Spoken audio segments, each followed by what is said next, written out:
열방을 모으시는 하나님이라는 제목으로 말씀을 나누겠습니다. 우리는 지난 설교에서 하나님께서 온 세계를 경영하시는 목적이 멸망의 심판이 아니라 회복의 있음을 이렇게 살펴보았습니다. 이사야 13장에서 23장은 하나님께서 열방을 각각 심판하시는 내용을 기록하고 있습니다. 그러나 자세히 읽어보면 하나님께서 열방을 심판하시는 목적이 무조건적인 멸망이 아니라 회복인 것을 발견하게 됩니다. 오늘 본문은 이 사실을 극명하게 보여주고 있습니다. 하나님께서 애굽을 구원하여 하나님을 예배하는 나라로 삼으시겠다는 것입니다. 이사야 선지자가 이사야 19장 25절의 말씀을 선포했을 때 유대인들은 귀를 의심했을 겁니다. 오늘 본문 마지막 절이죠. 25절. 이는 만군의 여호와께서 복주시며 이르시되 내 백성 애굽이여. 좀 이상하죠. 내 백성 애굽이여. 내 손으로 지은 아수르여. 나의 기업 이스라엘이여. 복이 있을지어다 하실 것임이라. 자신들만이 하나님의 백성이라고 자만했던 유대인들은 애굽이 하나님의 백성이라는 선언을, 그리고 아수르가 하나님의 손으로 지은 존재라는 선언을 받아들일 수가 없었습니다. 이것은 유대인들이 하나님께서 자기들을 선민으로 선택하신 목적을 망각하였기 때문입니다. 하나님께서 열방에게 복을 주시려고 하신 목적은 처음부터였습니다. 하나님께서 아브라함을 선택하실 때에도 이 목적을 분명히 하셨습니다. 창세기 12장 3절, 너무 자주 우리가 이렇게 대하는 말씀이죠. 땅의 모든 족속이 너로 말미암아, 아브라함 너로 말미암아 복을 얻을 것이라 하신지라. 하나님께서 이스라엘을 선택하신 목적은 이들에게만 복을 주시기 위해서가 아니었습니다. 이스라엘을 통해서 열방에게도 복을 주시기 위함이었습니다. 이사야 선지자는 열방을 향한 하나님의 궁극적인 목적을 한시도 잊은 적이 없습니다. 이사야는 시작부터 열방을 향한 하나님의 뜻을 선언했습니다. 이사야 2장 2절, 우리가 다 살펴본 말씀인데요. 말일에 여호와의 전의 산이 모든 산 꼭대기에 굳게 설 것이요 모든 작은 산 위에 뛰어나리니 만방이 그리로 모여들 것이라. 열방, 만방이, 온 세계가 예루살렘으로 모여들 것이라. 만방이 예루살렘 성전의 뛰어난 영광을 보고 하나님을 예배하러 예루살렘 성전으로 모인다는 말씀입니다. 이사야는 오늘 본문에 이어서 이사야 49장에서도 동일한 주제를 반복하고 있습니다.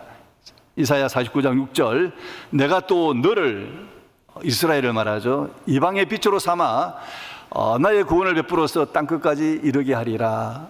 너를 통해서 땅끝까지 구원하신다는 하나님의 말씀이죠. 이사야 56장에서도 이방인을 향한 하나님의 뜻을 분명히 선언합니다. 이사야 56장 7절, 내가 곧 그들을 나의 성산으로 인도하여 기도하는 내 집에서, 예루살렘 성전을 말합니다, 그들을 기쁘게 할 것이며, 그들은 이방인들을 말합니다. 그들의 번제와 희생을, 이방인들이 하나님께 번제를 드리는 거죠. 그들의 번제와 회상을 나의 제단에서 기꺼이 받게 되리니 이는 내 집은 만민이 기도하는 집이라 일컬음이 될 것임이라. 하나님의 성전은 모든 민족이 찾아와서 기도하는 집이 될 것이라는 이 예언, 지금은 번듯이 또 실현되었죠. 모든 만물을 창조하신 하나님의 뜻은 처음부터 끝까지 모든 민족에게 복을 주시는 것입니다. 하나님의 나라는 특정 민족만의 독점물이 아니라 모든 민족이 회개하고 돌아와 하나님을 예배하는 나라입니다. 자, 오늘 본문은 이러한 사실을 구체적인 예를 들어서 명확하게 하고 있습니다. 하나님께서는 이사야 선지자를 통해서 400년 동안 하나님의 백성을 노예로 삼았던 나라, 출애굽의 원수였던 나라, 우상 숭배의 상징이었던 애굽을 회복하시겠다고 선언하셨습니다. 애굽은 하나님을 대적하는 세상을 대표하는, 상징하는 나라였습니다.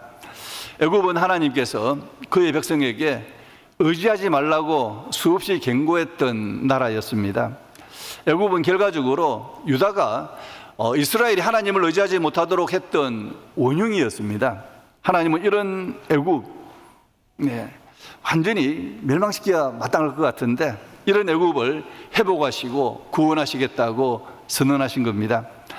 하나님께서 애굽을 사랑하여 구원하셨다는 것은 하나님의 구원에서 제외될 대상이 전혀 없다는 것을 의미합니다. 우리 신앙생활 하다 보면 하나님께서 어찌 저런 사람을 구원했을까, 이런 사람이 있죠. 그런 사람이 애굽입니다.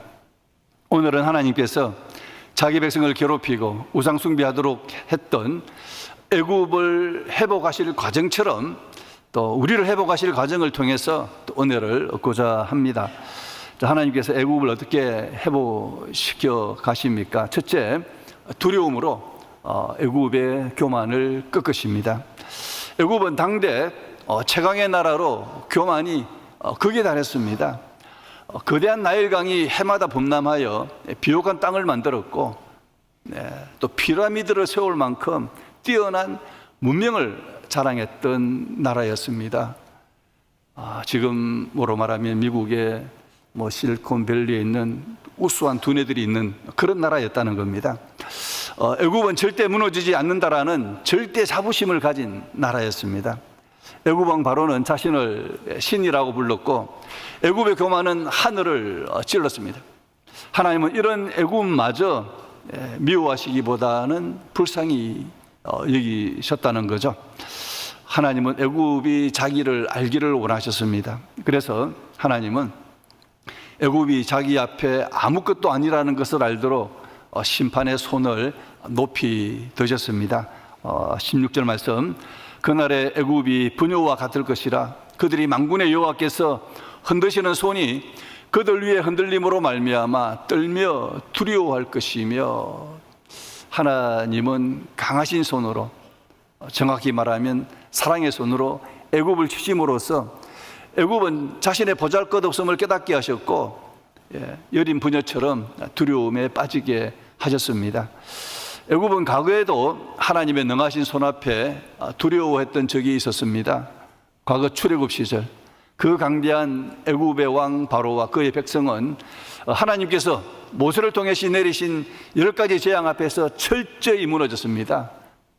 두려움에 떨었죠. 나일강이 피로 물들고 흑암이 온 땅을 덮으며 애굽의 장자들이 죽어나가는 유례없는 초자연적 재앙 앞에 자신들이 섬기던 어떤 우상도 막강한 군사력도 아무런 소용이 없음을 깨닫고 큰 두려움에 빠진 적이 있었습니다. 과거에 두려움을 경험한 역사를 기억하는 것 대단히 바람직하죠. 이 과거에 두려움을 느꼈던 이 경험을 기억하는 것은 능하신 하나님 손앞에서 애굽을 겸손하게 만들었습니다. 과거에 하나님의 손이 함께하는 모세를 두려워했듯이 애굽은 하나님의 손이 도우시는 유다를 두려워하지 않을 수가 없었습니다. 17절 보시면요, 유다의 땅은 애굽의 두려움이 되리니, 하나님이 함께하시는 유다의 땅, 애굽의 두려움이 대상이 된 거죠. 이는 만군의 여호와께서 애굽에 대하여 정하신 계획으로 말미암음이라. 그 소문을 듣는 자마다 떨리라. 여호와께서 애굽에 대하여 정하신 계획은 애굽의 두려움을 심어 주심으로써 하나님에게로 돌아오게 하심이었습니다. 자, 이런 두려움은 선한 두려움으로 죄인을 회개로 인도하죠. 두 가지 두려움이 있습니다. 두려움에 좌절하여 마비되어서 망하게 하는 두려움이 있고, 두려움으로 깨닫게 하고 회개하게 하는 그런 두려움이 있죠. 자, 고린도후서 7장 10절 보시면요, 하나님의 뜻대로 하는 근심은 후회할 것이 없는 구원에 이르게 하는 회개를 이루는 것이요. 자, 이 근심에도 두 가지 근심이 있습니다. 우리를 망하게 하는 근심이 있고, 여러분 근심 중에 망하는 사람 있지 않습니까? 그러나 근심 중에 회개하고 구원받게 하는 근심이 있습니다. 자, 하나님께서 애굽에게 이러한 두려움을 허용하신 목적은 분명합니다. 애굽으로 하여금 두려움에 마비되거나 절망에서 빠져나오지 못하도록 하려는 것이 아니었습니다. 풍요와 힘을 가시하던 헛된 자부심, 교만을 완전히 꺾어버리시고 자신들의 무력함을 깨닫게 하심으로 하나님만을 바라보는 거룩한 경외심을 갖게 하기 위함이었죠. 하나님을 향한 거룩한 두려움, 이것이 회복을 향한 첫걸음입니다. 애굽이 하나님께 돌아오려면 이런 두려움 때문에 교만이 꺾어져야 했습니다. 우리도 마찬가지입니다. 돌이켜보면 우리의 인생에서 하나님을 가장 가까이에서 찾았던 때는 언제였습니까? 모든 일이 잘 풀릴 때, 기고만장해서 행통하여 교만했을 때였습니까? 아니죠. 고난 중에 아무것도 붙잡을 것이 없던 때가 아니었습니까? 가게가 흔들리고 건강이 무너지고 자녀 문제가 생기고 인간관계가 깨어질 때, 곧 두려움으로 교만이 무너질 때 우리는 비로소 하나님 앞에 무릎을 꿇습니다. 그때 우리는 하나님, 왜 이런 일이 나에게 일어났습니까? 라고 물었습니다. 그러나 시간이 지나 뒤를 돌아보면 이렇게 고백하게 되죠. 그때 그 일이 없었다면 나는 하나님께 돌아오지 않았을 겁니다. 하나님께서는 우리의 삶을 무너뜨리기 위해서 손을 드시는 분이 아니라 하나님 없이 살아가는 우리의 교만을 무너뜨리기 위해서 손을 드시는 분입니다. 우리는 삶에 동일한 시행착오를 반복하지 말아야 합니다. 애굽이 과거 하나님의 능하신 역사를 경험하고도 다시 교만했던 것처럼 우리도 지난날 삶의 고난을 통해서 깨달았던 은혜를 잊고 살아서는 안 되겠죠. 하나님이 손을 드셔서 우리를 치시는 이유는 우리를 두려움에 마비되게 하심이 아니라 우리가 경외심으로, 거룩한 두려움으로 하나님에게 돌아가도록 하심입니다.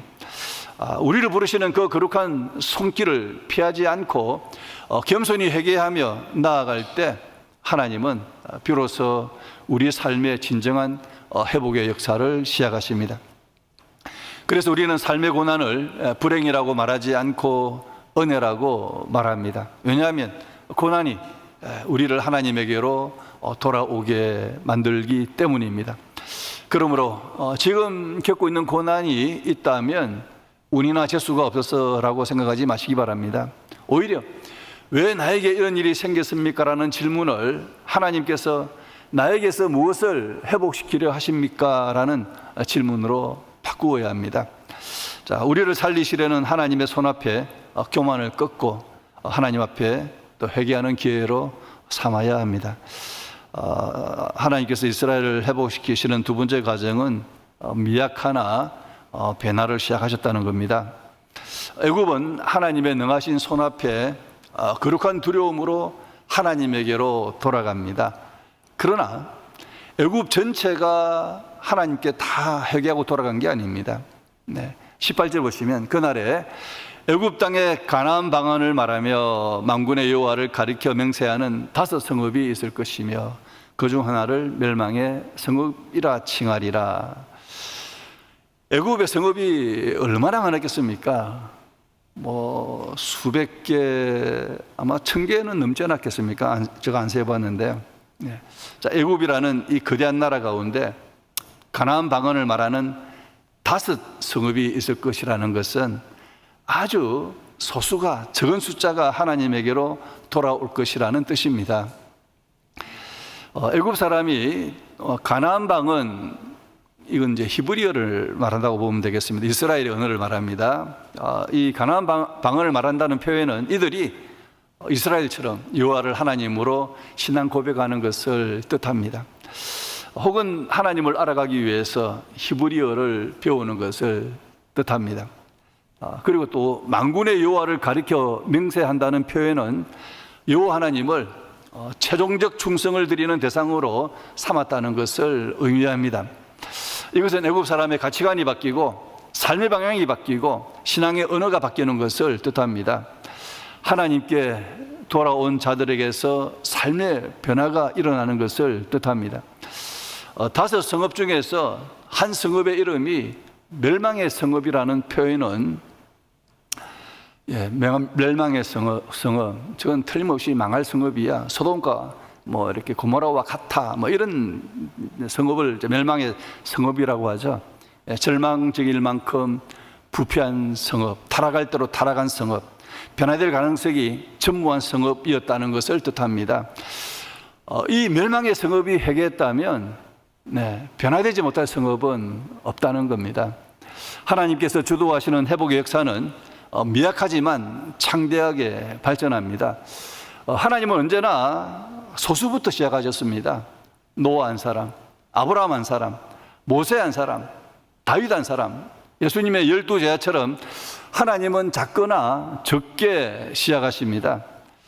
세상은 숫자를 보지만 하나님은 생명이 있는 한 씨앗을 보시죠. 하나님은 한 사람 아브라함을 사용하셔서 열방을 자기에게로 돌아오게 하십니다. 하나님의 회복의 역사는 언제나 작은 소수의 순종에서 시작됩니다. 내가 속한 가정, 직장, 교회가 아무리 하나님과 멀어져 있는 애굽처럼 보일지라도, 비록 멸망의 성읍처럼 보일지라도 낙심하지 말아야 합니다. 세상의 언어가 아닌 가나안 방언, 믿음의 언어를 사용하는 우리 한 사람, 거룩한 다섯 성읍과 같은 순종의 사람을 통해서 하나님은 우리의 자리를 변화시키기 시작하십니다. 한 사람의 변화가 교회를 변화시킵니다. 한 사람의 전도가 교회에 신자를 더하게 합니다.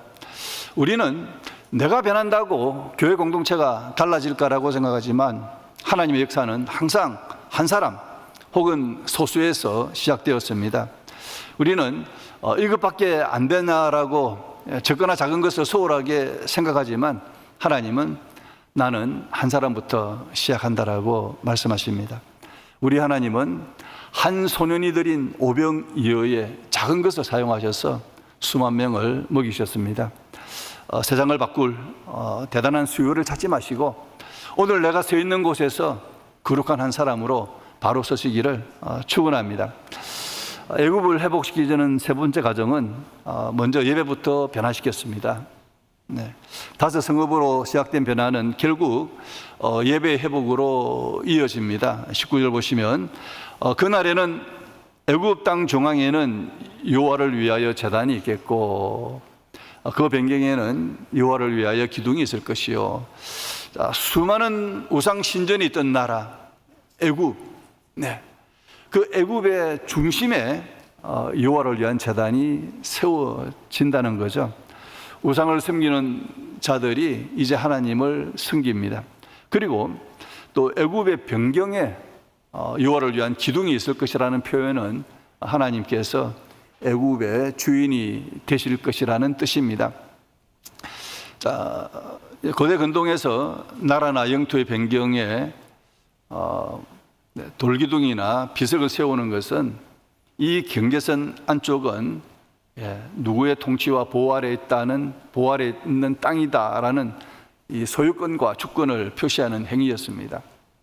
자, 애굽의 변경에 여호와의 기둥이 세워진다는 것은 애굽이 더 이상 바로나 우상의 땅이 아니라 하나님의 통치 아래에 들어왔음을 대내외적으로 선포하는 것입니다. 이것의 영적 의미는 이제 내가 하나님의 소유요 하나님의 주권 아래에 있다는 뜻입니다. 그리고 애굽 사람은 자기들을 압박하는 자로 말미암아 하나님에게 부르짖는 기도를 드립니다. 20절 말씀, 이것이 애굽 땅에서 만군의 여호와를 위하여 징조와 증거가 되리니 이는 그들이 그 압박하는 자들로 말미암아 여호와께 부르짖겠고 여호와께서는 그들에게 한 구원자이자 보호자를 보내사 그들을 건지실 것임이라. 자, 애굽 사람들, 우상을 찾던 애굽 사람들이 이제 하나님께 부르짖었더니 하나님께서 실제로 응답하셔서 구원자를 보내시고 그들을 건지신다는 사실 자체가 여호와는 우리의 살아계신 하나님이시다라는 애굽 사람들의 신앙 고백이 진짜라는 것을 증명하는 징조와 증거가 되었다는 말씀입니다. 21절 말씀, 여호와께서 자기를 애굽에 알게 하시리니 그날에 애굽이 여호와를 알고 제물과 예물을 그에게 드리고 경배할 것이요 여호와께 소원하고 그대로 행하리라.